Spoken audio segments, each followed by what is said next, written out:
Hello दोस्तों आज के इस वीडियो में हम लोग बहुत ही मोस्ट इंपॉर्टेंट टॉपिक पढ़ने जा रहे हैं। जो हम लोग पढ़ने जा रहे हैं वो हमारा है various device of drawing out. यानी कि जो हमारी हमने इसके पहले ये पढ़ लिया था कि कितने मेथड होते हैं, यानी कि अगर हमारा कोई कोई वाइंडिंग्स है या इक्विपमेंट्स है उसको सुखाने की कितनी विधियाँ होती हैं वो तो हम लोगों ने पढ़ लिया था।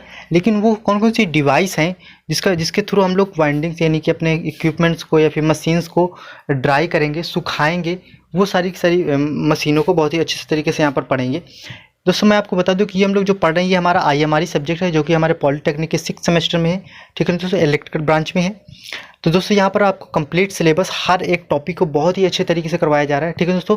तो दोस्तों अगर अभी तक आपने वीडियो और भी नहीं देखे, फर्स्ट चैप्टर वगैरह हो गया, वो सारा का सारा, ये सेकंड चैप्टर चल रहा है। फर्स्ट चैप्टर को बहुत ही अच्छे से मैंने कंप्लीट कर, जैसे सेफ्टी कोड हो गए, आर्टिफिशियल रेस्पिरेटरी यानी कि कृत्रिम श्वसन की विधियाँ हो गई, आई रूल्स क्या होते हैं, टूल्स क्या होते हैं, इक्विपमेंट्स क्या होते हैं। ठीक है दोस्तों, टेस्टिंग आप केबल्स क्या होती हैं, सारा मैंने कंप्लीट करवा दिया। अगर अभी तक आपने नहीं देखी तो प्लीज़ जाइए, चैनल पे प्लेलिस्ट बनी हुई है, वहाँ पर आप देख लीजिए। तो दोस्तों यहाँ पर हम लोग बात करते हैं various device of drawing out. तो इसके पहले मैंने बताया ना दोस्तों आपको कि जो हमारे सुखाने की जो विधियाँ होती हैं, दो प्रकार की विधियाँ होती है, एक तो एक्सटर्नल होती है, एक इंटरनल होती है। वो विधियाँ होती हैं, लेकिन वो डिवाइस कौन कौन सी है जिसके थ्रू हम लोग सुखाएंगे। तो विद्युत उपकरणों को सुखाने के लिए उपकरणों का प्रयोग किया जाता है, सिंपल सा पता है हमें। कितने प्रकार के, यहाँ पर हम लोग 3 प्रकार की बात करेंगे। तो पहला तो एक हमारा है सुखाने का कक्ष एवं प्रतिरोध ऊष्मक, ड्राइंग चेंबर और रजिस्टर हीटर जिसे बोलते हैं। दूसरा हमारा है विकिरण लैंप या इंफ्रारेड लैंप, ठीक है, जिसे हम लोग बोलते हैं रेडिएटिंग और इंफ्रारेड लैंप। तीसरा हमारा है लघु परिपथ धारा परिवहन उपकरण, equipments use for circulating short circuit current. ठीक है दोस्तों, अब हम लोग सबसे पहले वाले बात करते हैं drawing chamber and register heaters की, यानी कि वहाँ पर ड्राइंग चेंबर्स के थ्रू कैसे। देखो सबसे पहले आप यहाँ पर थोड़ा सा समझिए, इसका नाम क्या है, ड्राइंग चेंबर। यानी कि यहाँ एक चैम्बर होगा जिसपे हम लोग क्या करेंगे, अपने इक्विपमेंट्स को रखेंगे और उसको सुखाएंगे। वहाँ पर हीटर कैसा होगा, एक रजिस्टिव हीटर लगा होगा। बस इन्हीं 2 पॉइंट्स को लेकर मैं आपको समझाऊंगा सिंपल। तो सबसे पहले हम लोग यहाँ पर डायग्राम को देखते हैं और इस डायग्राम को समझते हैं। अगर ये आपको डायग्राम समझ में आ गया तो आप दोस्तों ये इस थ्योरी को बहुत ही अच्छे से आराम से लिख लेंगे, उसमें आपको समझने में कोई प्रॉब्लम नहीं होगी। तो देखिए सबसे पहले जो आप ये देखिए, जैसा जैसा मैं बताता जाऊँ बस आप मुझको सुनिएगा ध्यान से और देखिएगा कि मैं कहाँ पर क्या क्या मार्क कर रहा हूँ। तो सबसे पहले आप देखिएगा कि ये जो हमारा ये जो चेंबर इतना है, ये हमारा क्या है, इसे हम लोग बोलते हैं ड्राइंग चेंबर। क्या बोलते हैं, ड्राइंग चेंबर, यानी कि सुखाने का चेंबर। ठीक है दोस्तों, अब इसके अंदर हमने क्या कर दिया, ये अपनी रख ली है मशीन। क्या रख दी है, ये हमने रख दी है अपनी मशीन। ठीक है दोस्तों, अब क्या करते हैं, अब इसमें ये तो देखो चेंबर हो गया, इसके अंदर में भाई जो मशीन रखी सुखानी वो रख दिया। अब ये क्या करते हैं, अब ये हमारा है क्या, जिसे हम लोग जिसके थ्रू सुखाते हैं। अब हमने क्या कर दिया कि ये तो हमारा जो सुखाने का यंत्र है। अब कैसे सुखाने का यंत्र है, तो इधर तो हमारी लगी है मोटर। मोटर ब्लोअर का मतलब होता है सिंपल सा कि ये मोटर ब्लोअर का मतलब ये हमारा क्या करेगा, ये हमारा सिंपल सा हवा प्रोड्यूस करेगा तेजी से। अब यहाँ पर मोटर लगी है, तो यहाँ पर कैसी मोटर है, 3 फेज मोटर होगी। इस वजह से हमने इसको क्या कर दी, यहाँ पर मोटर जो उसको 3 फेज से सप्लाई दे दी। इसके बाद यहाँ पर लगा है हमारा क्या, हीटर लगा है। क्या लगा है, हीटर लगा है। अब यहाँ से हीटर को हमने सप्लाई दे दी सिंगल फेज की। अब देखो क्या होता है, सिंपल सा आप समझिए कि यहाँ पर हीटर लगा है। हीटर को जब हमने गर्म किया तो वहाँ से कहीं ना कहीं टेम्परेचर बढ़ेगा और यहाँ से हमने दी हवा। अब हवा का भी, अब यहाँ पर बहुत ज़्यादा गर्मी, और जब यहाँ पर हवा गर्म हो जाएगी तो बहुत तेज़ी से जो हवा हुई बहुत तेज़ गर्म हो जाएगी। अब यहाँ पर ब्लोअर का मतलब होता है झोंका देना। तो अब यही जो हवा का झोंका है अब इस चैम्बर पे आ रहा है। ठीक है दोस्तों, कहाँ पर आ रहा है, अब आप समझिए सिंपल सा कि ये जो इस चैम्बर के थ्रू यहाँ पर आ रहा है कि नहीं आ रहा है, इस चैम्बर पे इसके थ्रू क्या है, गर्म हवा आ रही। अब ये जब गर्म हवा आ रही तो इसको क्या, यहाँ पर जो भी इक्विपमेंट्स रखा होगा, जो कुछ भी होगा, उसको क्या कर दे, सुखा देगी और उसके बाद आराम से यहाँ से आउट हो जाएगी हमारी गैसें। तो इस तरीके से समझ में आ गया। ये हमारा जो इतना इक्विपमेंट्स है इससे हम लोग प्रोड्यूस करेंगे गर्म हवा को। ठीक है ना दोस्तों, और ये हमारा है चैम्बर, ये जो हमारा है ये चैम्बर, और इसके अंदर ये हमारी रखी हुई है मशीन, और यहाँ से सिंपल सा दे रहे हैं बस। अब इसी को हम लोग थ्योरी पे अब मैं आपको बताने की कोशिश करता हूँ कि जिस मशीन को सुखाना है उसको रोटर को यहाँ पर चित्र के अनुसार रख लेते हैं। सुखाने के चैम्बर में क्या करते हैं, रखते हैं सुखाने के कक्ष का आयतन। अब इसको थोड़ा सा, अब ये थोड़े से आपको पॉइंट्स याद रखने वाले जो कि ऑब्जेक्टिव में आपके बहुत ही अच्छे से बन सकते हैं कि जो हमारे सुखाने का जो कक्ष का आयतन होता है वो मशीन के आयतन से कितना होता है, 4 गुना अधिक होता है। सपोज अगर आपने मान लिया कि अगर आपकी मशीन 1 मीटर की है तो हमारा 1 मीटर की है, सपोज मान लेते चलो 1 मीटर नहीं 50 सेंटीमीटर की, तो हमारा इसका जो चेंबर कितना होगा, बड़ा होगा, 2 मीटर का होगा। अगर 50 सेंटीमीटर की हमारी मशीन है तो क्योंकि अगर 50 × 4 करो तो कितना 200 सेंटीमीटर आ गया, यानी कि 2 मीटर का होगा। प्रतिरोध ऊष्मक की सहायता से सुखाने वाले कक्ष के अंदर की वायु को क्या करते हैं हम लोग, गर्म करते हैं। सिंपल बताया ना कि प्रतिरोध ऊष्मक के माध्यम से सुखाने वाले कक्ष के अंदर की वायु को क्या करते हैं हम लोग, गर्म करते हैं। वायु को फैन और परिवहन प्रणाली के माध्यम से परिवहित किया जाता है। तापमापी के माध्यम से समय समय पर अंदर की वायु का ताप नोट कर लिया जाता है। मशीन से, यानी कि इतना भी नहीं बहुत ज़्यादा भी इतना टेम्परेचर ना करने से जो उसकी वाइंडिंग वगैरह मतलब प्रॉब्लम हो जाए, उसका इंसुलेशन वगैरह डैमेज हो जाए। मशीन से बाहर निकलने वाली नमी सुखाने वाले कक्ष से बाहर निकलने वाली वायु के साथ बाहर निकल जाती है। और सिंपल से क्या होगी, जो नमी होगी वो क्या हो जाएगी, बाहर निकल जाएगी, क्योंकि उसे हमने क्या कर दिया, उसे वो कर दिया, सुखा दिया।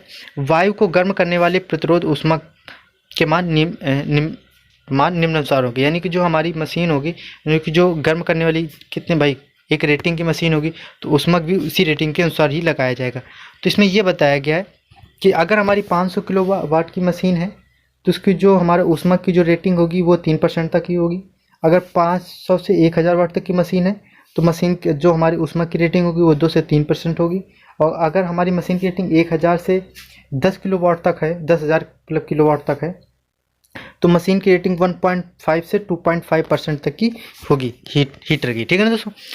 तो इस तरीके से यह सिंपल सा मैंने आपको समझा दिया। अब दूसरे पॉइंट मतलब दूसरे मेथड की बात करते हैं, विकिरण लैंप या इंफ्रारेड लैंप, रेडिएटिंग और इंफ्रारेड लैंप्स। तो छोटे और मध्यम आकार की मोटरों के लिए ये अत्यधिक सुविधाजनक विधि है। ये दोस्तों आपको याद रखना, यहाँ से आपको ऑब्जेक्टिव बनता है कि छोटे और मध्यम आकार की मोटरों को मापने के लिए मतलब सुखाने के लिए कौन सी सबसे विधि सब ज़्यादा सुविधाजनक है, तो वो है हमारी रेडिएटिंग और इंफ्रारेड। ठीक है दोस्तों। इसके विकिरण या इंफ्रारेड लैंप का प्रयोग सुखाने योग्य तथा ताप पैदा करने में किया जाता है। मशीनों में रोटर हटाकर सुखाने वाले कक्ष के दोनों ओर स्टेटर के अंदर चित्रानुसार लैंप स्थापित करते हैं, और यह विधि वहीं उपयोग में आती है जहां सुखाने के लिए मोटर, स्टेटर और रोटर के वाइंडिंग्स को अलग अलग विघटित किया जा सकता है। यानी कि सिंपल से यहाँ पर उस जगह पर कोई अगर छोटी मशीन है तो उसके सारे पार्ट्स को आप खोल सकते हैं और खोल करके आराम से कहीं ना कहीं उसको। तो अब यहाँ पर ये देखिए सिंपल सा, ये तो हमारा एक सिंपल सा क्या है, चैम्बर है। आपको चैम्बर तो बनाना ही पड़ेगा। तो या आप ये आप समझिए, ये देखिए ये एक चैम्बर है। और चैम्बर के हमने ये क्या ले, जिसको हमको सुखाना है वो मतलब ले लिया, इसके अंदर का रोटर निकाल दिया और ये स्टेटर रखा है, और इसके अंदर हमने ये लगा दिए बल्ब। क्या लगा दिए, इंफ्रारेड बल्ब। यहाँ से जब इसको हम लोग सप्लाई देंगे तो क्या होगा, टेम्परेचर हाई होगा, और जो भी हमारी नमी होगी, जब टेम्परेचर हाई होगी जो भी नमी होगी वो हमारी क्या हो जाएगी, दूर हो जाएगी। तो इस तरीके से हम लोग क्या करते हैं कि विकिरण लैंप, इसे हम लोग क्योंकि यहाँ पर लैंप यूज कर रहे हैं, ठीक है, तो इस वजह से इसे हम लोग क्या बोलते हैं, विकिरण लैंप विधि बोलते हैं। अब हम लोग तीसरे पॉइंट्स की मतलब कि तीसरी विधि की बात करते हैं, equipments used for circulating short circuit current. ठीक है दोस्तों। अब यहाँ से आप थोड़ा सा समझिए, circulating short circuit current simple सा हमें पता है कि जो अगर हमने पहले बताया था कि अगर हम H बराबर क्या होता है, आई स्क्वायर RT होता है कि नहीं होता है, क्या होता है, H बराबर क्या होता है, H बराबर हमारा होता है आई स्क्वायर RT, सिंपल सा। और अगर यहाँ पर I का मान बढ़ जाएगा तो हीट उत्पन्न होगी। अब शॉर्ट सर्किट में क्या होता है, अगर हम कहीं पर भी शॉर्ट सर्किट होता है तो क्या होता है, वहाँ पर करंट का मान क्या होता है, बहुत ज़्यादा हाई हो जाता है कहीं ना कहीं। तो उसी का हम लोग यहाँ पर यूज कर रहे हैं। कैसे, अब इसको समझिए। तो सबसे पहले आप ये देखिए, अब इस चीज़ को, ये डायग्राम थोड़ा सा समझ लीजिए, ज़्यादा नहीं। जैसे हमने क्या करिए सिंपल सा, ये हमारा क्या है, ये हमारा क्या है, स्टेटर है, और यहाँ पर ये हमारा रोटर रखा है। अब यहाँ पर हमने क्या कर दिया, एक ऑटो ट्रांसफार्मर लगा दी, यहाँ से सप्लाई दे दी, और यहाँ से हम लोग क्या कर रहे हैं, वोल्टेज को मतलब करंट को दे रहे हैं, मतलब रेगुलेट करके, बस इतना सा समझिए। अब सिंपल सा इस थ्योरी को थोड़ा सा आप सही से समझिएगा, तब आपको चीज़ें यहाँ पर थोड़ा ज़्यादा समझ में आएंगी। ठीक है दोस्तों। तो किसी विद्युत मशीन जैसे जनित्र, स्लिप रिंग मोटर या सिंक्रोनस मोटर या डीसी मोटर के वाइंडिंग को, किसकी, फील्ड वाइंडिंग को सुखाने के लिए यह विधि बहुत ही सुविधाजनक विधि है। किसके, अब यहाँ से आपको ऑब्जेक्टिव बनेगा, क्या बनेगा कि किसी भी विद्युत मशीन जैसे जनरेटर हो गया, स्लिप रिंग मोटर हो गई, या सिंक्रोनस मोटर हो गई, या फिर हमारी डीसी मोटर हो गई, कि अगर जो फील्ड वाइंडिंग है उसको सुखाने के लिए क्या करते हैं हम लोग, यह विधि बहुत ही क्या सुविधाजनक है। मशीनों को लो वोल्टेज से जोड़ दिया जाता है। अब हमें सिंपल सा पता है कि जहाँ पर वोल्टेज लो होगा, क्योंकि V इज इन्वर्सली होता है ना, V इज इक्वल टू, यानी कि जहाँ पर वोल्टेज का मान ज़्यादा होगा वहाँ पर करंट का मान कम, और जहाँ पर करंट का मान ज़्यादा वहाँ पर वोल्टेज का मान कम। अब यहाँ पर हमने वोल्टेज को क्या कर दिया, कम कर दिया, तो करंट का मान क्या होगा, ऑटोमेटिक ज़्यादा होगा। ठीक होगा नहीं होगा।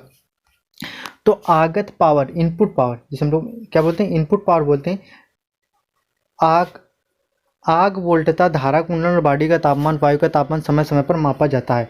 आग वोल्टता नहीं, यहाँ पर इनपुट वोल्टेज होगा। क्या होगा, आग नहीं, यहाँ पर क्या है, इनपुट वोल्टेज, यानी कि इनपुट पावर, इनपुट वोल्टेज, और वाइंडिंग की जो करंट है, बॉडी का तापमान, वायु का तापमान, ये सब ऐसा हम लोग सबको नोट करते जाते हैं। मशीन के छोरों के ढक्कन को हटा दिए जाते हैं। अब मशीन बॉडी को तारपोलिन से ढक दिया जाता है और गर्म कुंडलन पर ठंडी वायु का झोंका नहीं आने देना चाहिए, ताकि क्या होता है, तापमान की वृद्धि बहुत ही उत्तरोत्तर होनी चाहिए, ठंडा होने की प्रक्रिया भी उत्तरोत्तर होनी चाहिए। सिंपल से मतलब ये है कि हम लोग क्या करते हैं, यहाँ पर वाइंडिंग को सिंपल से क्या करते हैं, वाइंडिंग को हम लोग करंट देते हैं। अब करंट से क्या होता है कि यहाँ पर मतलब वोल्टेज कम देंगे तो उससे हमारे करंट का मान ज़्यादा होगा, और जब करंट का मान ज़्यादा होगा तो ऑटोमेटिक उससे क्या होगी कि उससे हमारी उतनी ज़्यादा हीट प्रोड्यूस होगी, और जितनी ज़्यादा हीट प्रोड्यूस होगी उतनी जल्दी हमारी वो मतलब मशीन कहीं ना कहीं उसकी जो भी हम सुखाने की कोशिश कर रहे हैं वो हमारा सूख जाएगा। अब यहाँ पर आपको ये याद रखना है कि जो मशीन की जो बॉडी है उसको तारपोलिन से ढक कर रखना चाहिए, यानी कि उस पर कोई ठंडी वायु नहीं आना चाहिए, क्योंकि इससे प्रॉब्लम हो सकती है। इसके बाद जो टेम्परेचर वगैरह ये हम लोग टाइम पे क्या करते रहें, नोट करते रहें।